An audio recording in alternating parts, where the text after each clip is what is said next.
How's it going, everybody? Welcome back to the Timeless Movie Podcast, episode number 88. My name is Victor Vasquez.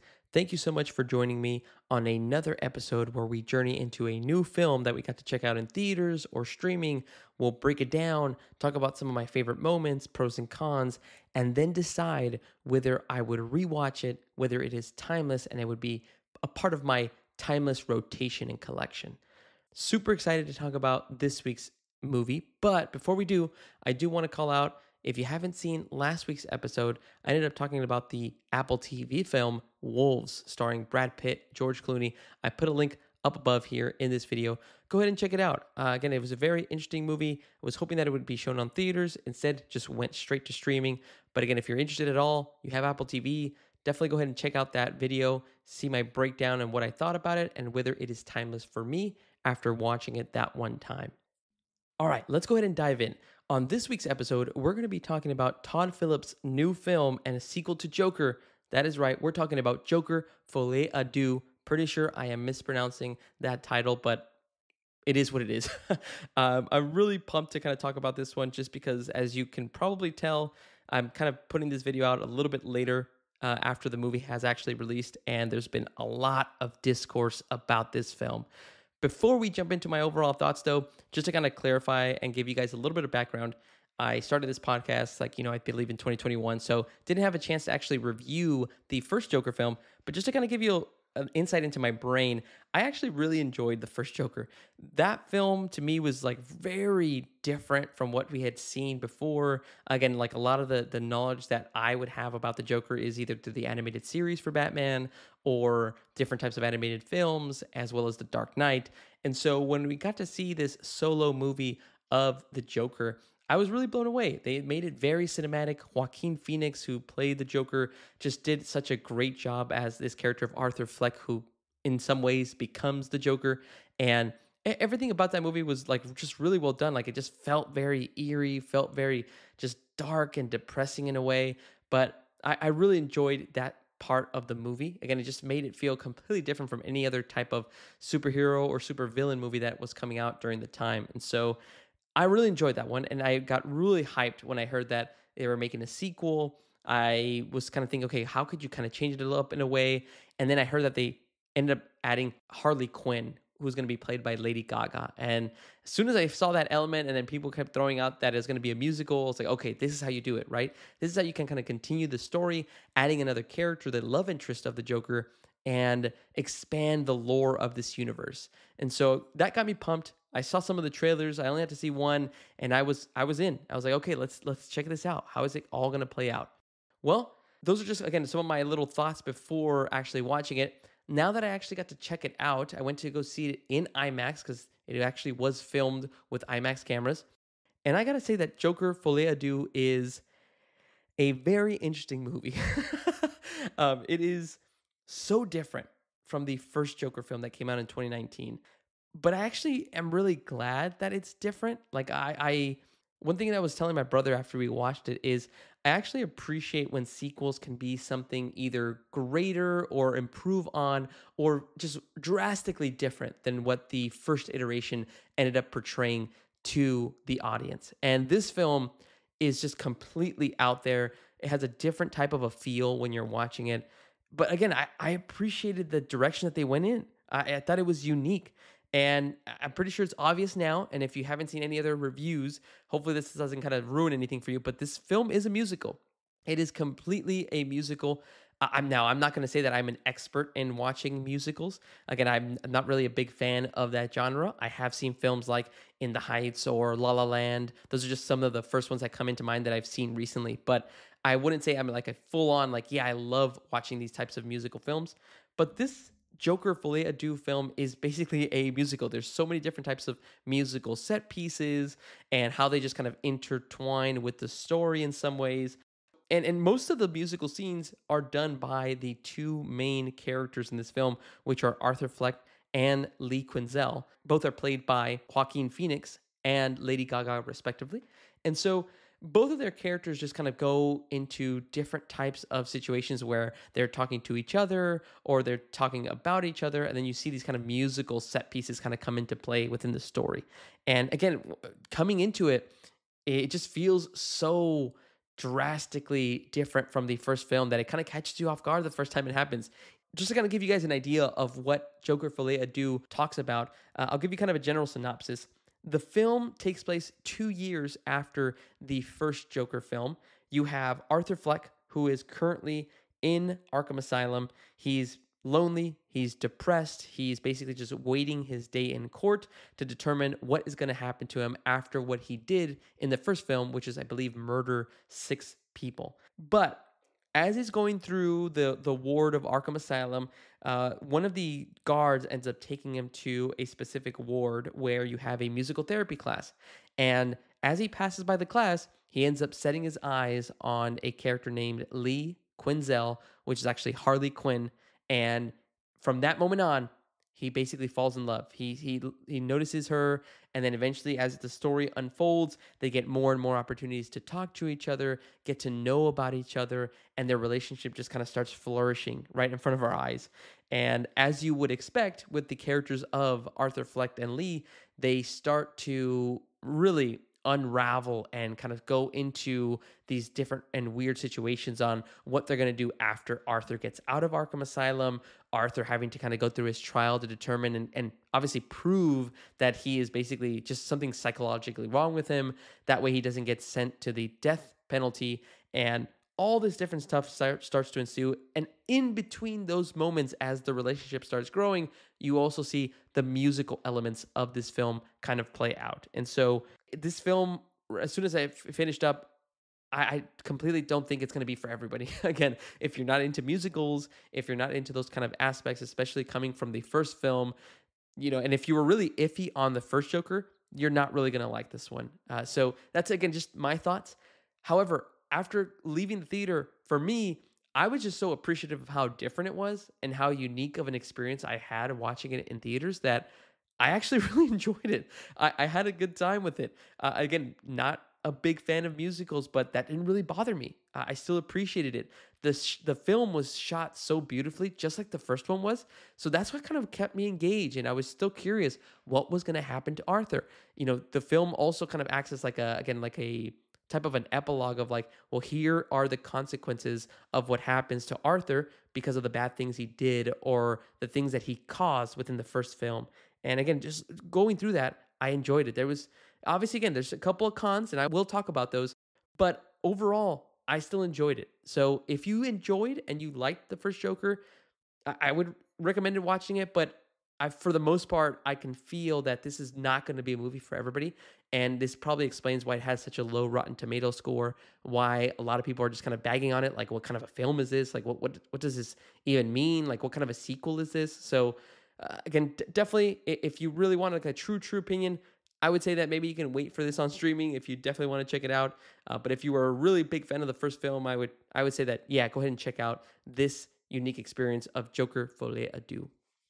All right. Now that I kind of give you my overall thoughts of what I experienced kind of going through and watching it in IMAX, I am not going to go into spoilers. So if you have not seen Joker Folie à Deux, please go ahead and jump out of the video, watch the movie, and then come back. Or if you're not interested at all and you just want to hear the thoughts, then again, feel free. But I will be spoiling some of the details of the movie. Okay, hopefully that gives you enough time. Let's go ahead and dive into the pros and cons of Joker Folie à Deux. I'll start with pros. I kind of alluded to it a little bit before, but I want to call out my first pro is the set design.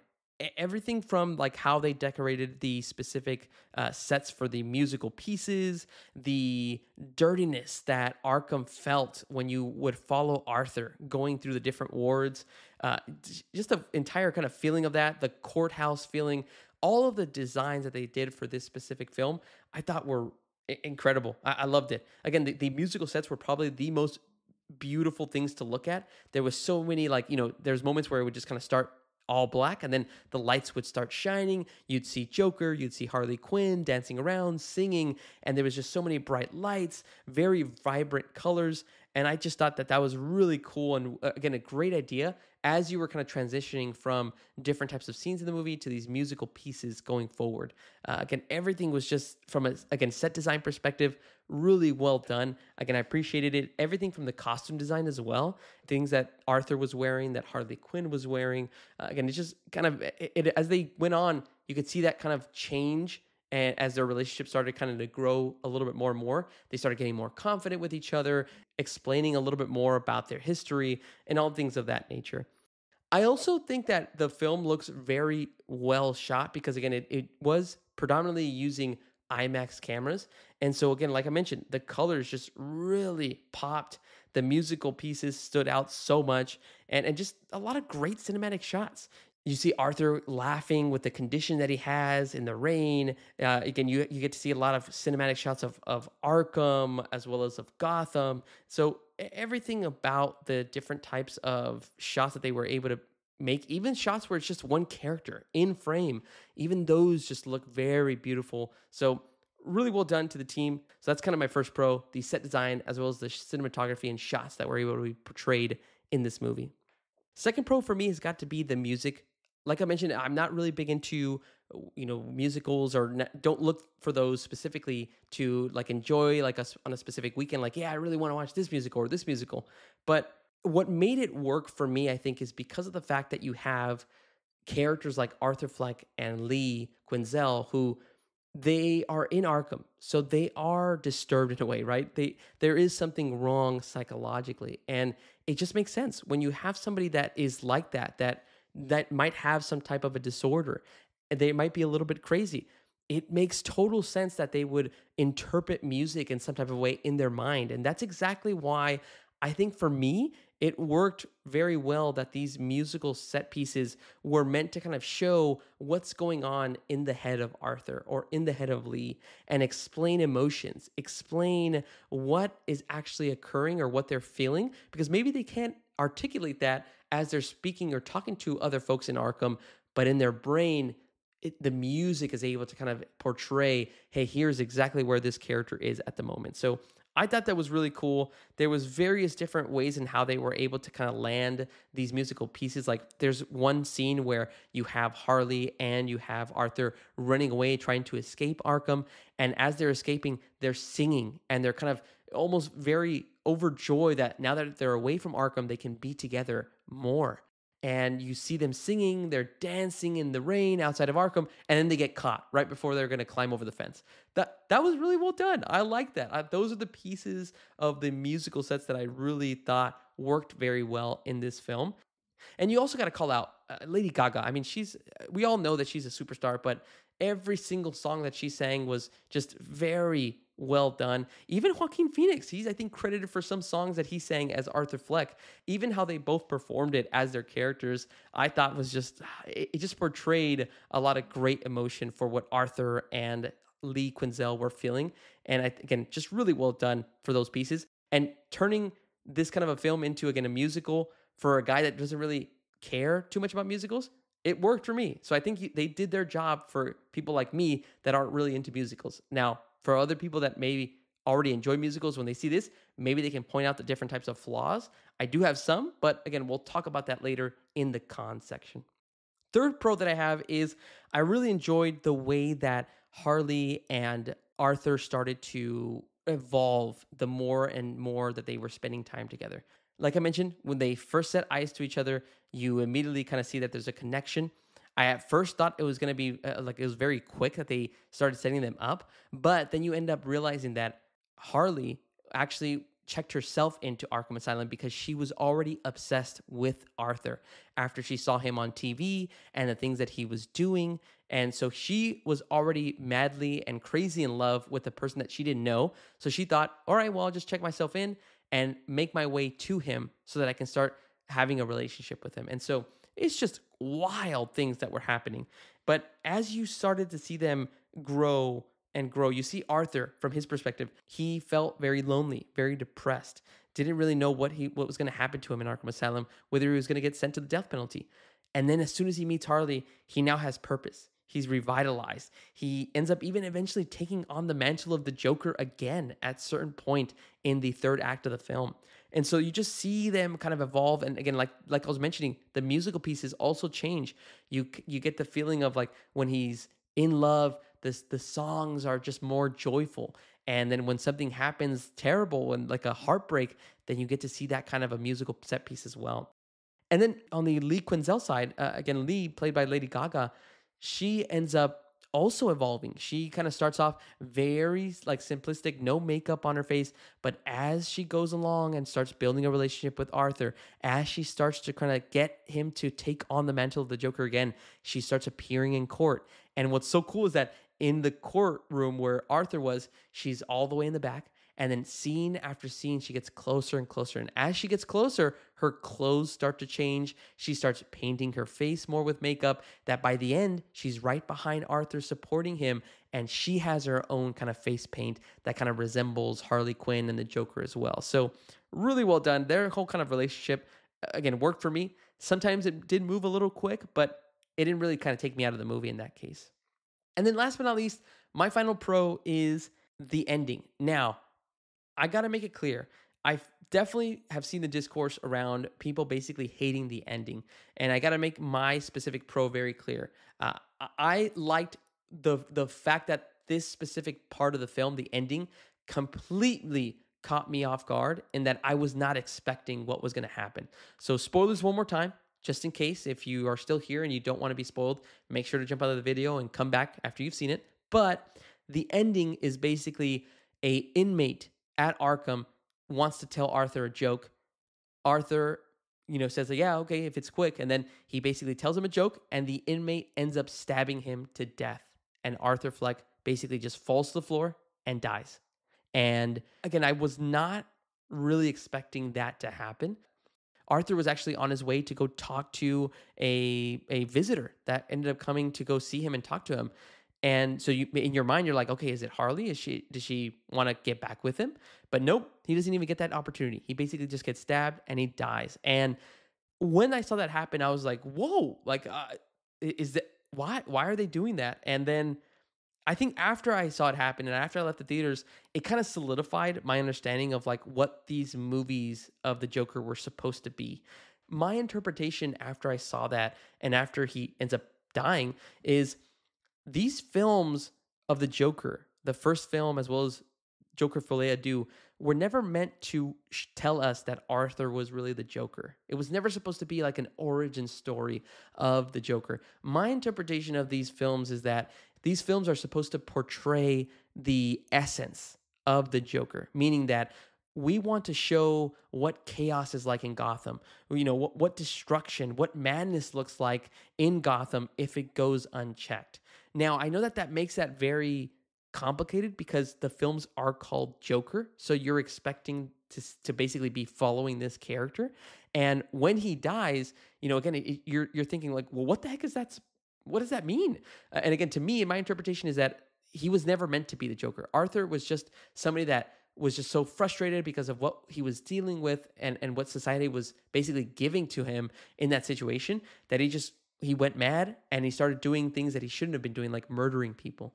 Really, the thought process that went through my mind is like, okay, so what this film is trying to tell me is that, this film is what happens when there's just madness. And after something just ends up occurring where it just pushes it over the edge, now you get the chaos aspect of Gotham. And I think Arthur was not meant to be the Joker. I think he was just meant to really almost be the inspiration, kind of setting up who the next Joker could be. And so that's kind of what I feel like these films were trying to tell, especially the first film. Now that I think about it, again, he was the inspiration. He had fans, he had followers. But again, he was never meant to be the true mastermind, the schemer that is the Joker. He was probably just setting somebody up to become that image.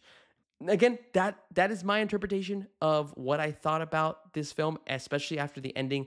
Again, the ending completely just caught me completely off guard. I was not expecting that kind of an ending, but I appreciate it because when a film is able to pull something off and pull a twist that I just wasn't thinking about or something that just doesn't flow to me, under my interpretation, it makes sense. So I appreciated that Todd Phillips and the team were able to do that to the audience. Now, again, a lot of the audience didn't appreciate that, but at least to me, it made sense. Now, let's go ahead and jump into some cons. And what's so funny is that even though I liked the ending of Arthur basically being stabbed and kind of showing like, hey, he's not the real Joker. The Joker is really the character that would learn from what Arthur did and just take it to a whole nother level.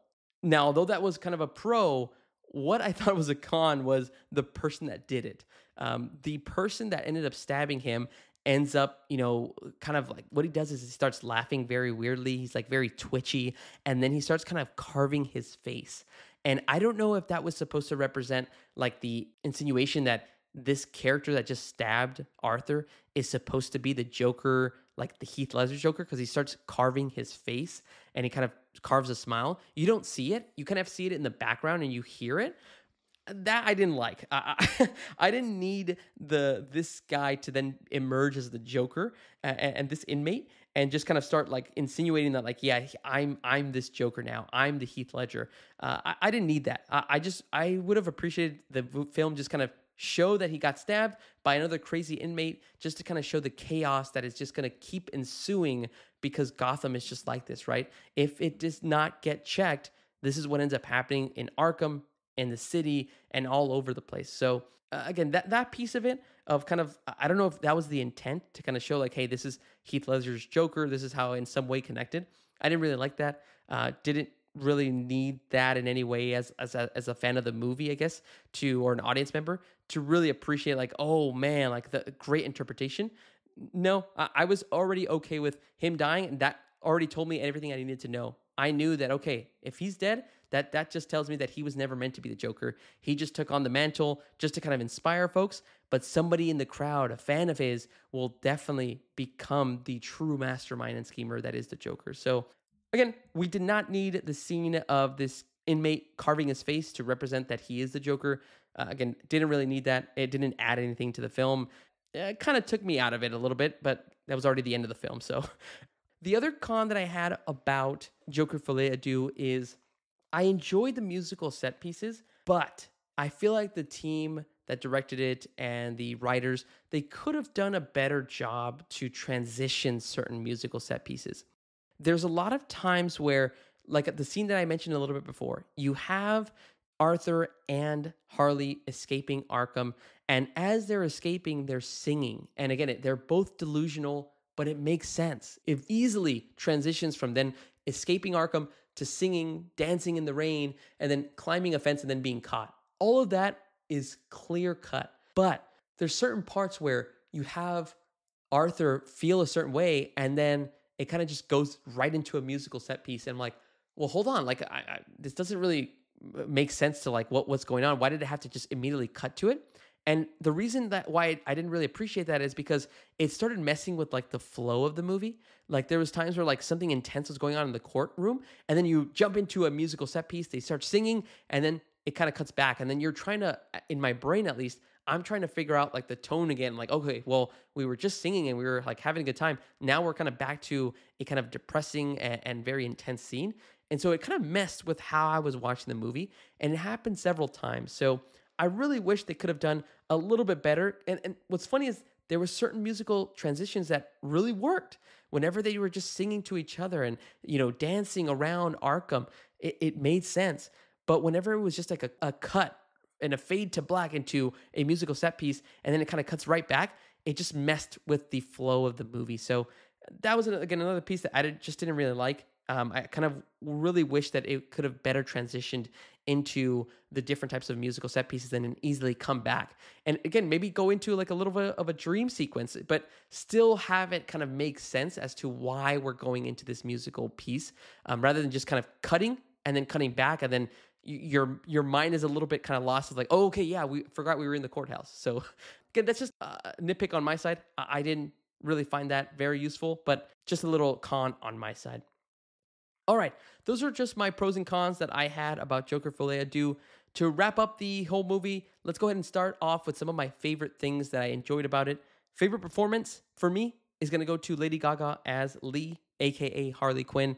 I thought she was really cool. Again, at the beginning, I did not expect her to just quickly fall in love with Arthur just after seeing him without even having a conversation. But then it makes sense because later on they start explaining that Lee actually had already seen Arthur on TV for everything that he did in the first film. So I thought that again, that was really well done. And she also had this crazy stare every time she was looking at Arthur. So Lady Gaga just did such a good job with this Harley Quinn character. Again, different interpretation than we've seen from Margot Robbie, but still makes sense in this film. And then I mean, you can't praise her enough. Her singing ability is incredible. So every time she would go into a musical piece, every song that she was able to kind of just portray for Harley as well as Harley with Joker, it just was exceptional. So I really enjoyed Lady Gaga as Harley Quinn. Really cool performance. And everything that she was doing, from her stares to the way that she would talk to Arthur, to the way that she convinced him that, she was in love with the Joker itself and the idea and the concept of it, and to the singing, it just all worked for me. All right, favorite moment of the movie actually takes place in the courthouse, but it's actually the moment when Arthur, in his mind, he's starting to really try to like control what's going on, and then all of a sudden he just has no other choice but to accept the Joker and accept the mantle of it. And as he does that in court, you then get to see again a musical transition where the Joker is now singing a song in court. He gets a chair and he bashes Harvey Dent with it in his head. He ends up getting the hammer of the judge and starts hammering his head. That whole sequence and song of the Joker, it was incredible. It was tremendous. And I appreciate it. And I'm really surprised that a musical piece of it was my favorite scene of the movie. Everything was shot so well. The colors that they used, the way that they focused on Joker himself. You could see Harley in the background on the bench, but it was just an entire song dedicated to Arthur accepting that he was the Joker. So I thought that was really well done. And this kind of leads into my favorite shot, because at the end of that exact scene, you then have a big flashlight kind of flashing behind Arthur, or in this case, the Joker. And you can just kind of see the entire silhouette of the Joker here before he ends up getting a gun and trying to blow his brains out. So that shot was just so immaculate. Not him actually blowing his brains out, but more so before he does that.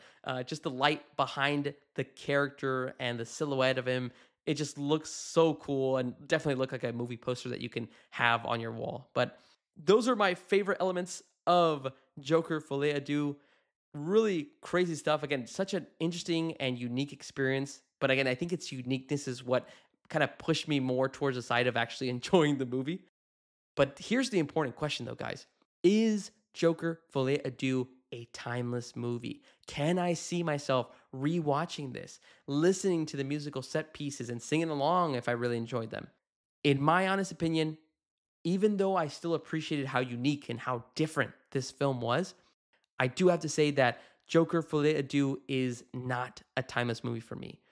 I do consider the first Joker film a timeless movie. That one, it's just how cool they were able to portray Arthur and him becoming and transforming into this character that is the Joker. I really appreciated. In this film, again, I did like a lot of the musical set pieces, but like I mentioned, it feels like it's a cool experience to check out once in the theaters. But after I've seen it once, there's not really much that I would want to kind of get out of it. Again, I really got the essence of like what this film was trying to represent, especially after the ending, right? Where you see Arthur just get stabbed to death. You know that, okay, this is not really the origin story or the eventual evolution of Joker. This is just setting you up for, here's the chaos, the essence of what Joker represents, and there will be a Joker coming forward that is inspired by what happened to Arthur and all the different types of things that happen in Arkham and Gotham. But again, I just don't see elements of it that would kind of make me want to go back. Yes, there's scenes that, like I mentioned, that I really appreciated. The cinematography is really well done. But I think it's an experience where, like, the first time you watch it, it's just so unexpected. But now that I know what's going into it, I'm like, oh, okay, well, I don't really need to see that again, or it doesn't hit as hard as like maybe the first time I watched it. Things of that nature. It just doesn't feel like a movie that I would want to kind of continue to rewatch and rewatch and rewatch. Even though, now that I think about it, the first Joker is a pretty depressing and very sad type of a movie because of what Arthur's kind of going through.